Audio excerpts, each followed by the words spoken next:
Welcome to Sanmarga classes. ನಕ್ಷೆಗಳ ಪರಿಚಯ ಅಧ್ಯಾಯದ 25ನೇ ಪ್ರಶ್ನೆಯನ್ನ ಗಮನಿಸಿ.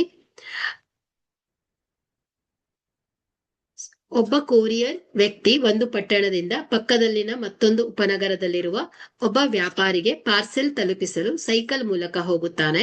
ಅವನ ಕಚೇರಿಯಿಂದ ಬೇರೆ ಬೇರೆ ಸಮಯಗಳಲ್ಲಿ ಪಟ್ಟಣದಿಂದ ಅವನ ದೂರವನ್ನ ಈ ಕೆಳಗಿನ ಗ್ರಾಫ್ ತೋರಿಸ್ತಾ ಇದೆ. ಸೊ ಇಲ್ಲಿ ಪ್ರಶ್ನೆ ಏನಿದೆ, ದೂರದ ಅಕ್ಷದಲ್ಲಿ ತೆಗೆದುಕೊಂಡಿರುವ ಪ್ರಮಾಣುಪಾತ ಯಾವುದು? ಸೊ ಇಲ್ಲಿ ಎಕ್ಸ್ ಅಕ್ಷ ಟೈಮ್ ಅನ್ನ ರೆಪ್ರೆಸೆಂಟ್ ಮಾಡ್ತಾ ಇದೆ, ವೈ ಅಕ್ಷ ದೂರವನ್ನ ರೆಪ್ರೆಸೆಂಟ್ ಮಾಡ್ತಾ ಇದೆ ಕಿಲೋಮೀಟರ್ಗಳಲ್ಲಿ. ಸೊ ಇಲ್ಲಿ 1 centimetre, okay. So 1 centimetre is equal to 1 unit is equal to 1 centimetre is equal to ಏನ್ ಹೇಳಿ ನೋಡಿ, 0 to 4, 0 to 2, 2 to 4, 4 to 6 ಅಲ್ವಾ? ಸೊ ಹಾಗಾದ್ರೆ 1 ಸೆಂಟಿಮೀಟರ್ ಅಥವಾ 1 ಯೂನಿಟ್ ಈಸ್ ಈಕ್ವಲ್ ಟು ಏನ್ ಹೇಳಿ 2 ಕಿಲೋಮೀಟರ್ ಆಗಿದೆ. Okay, thank you.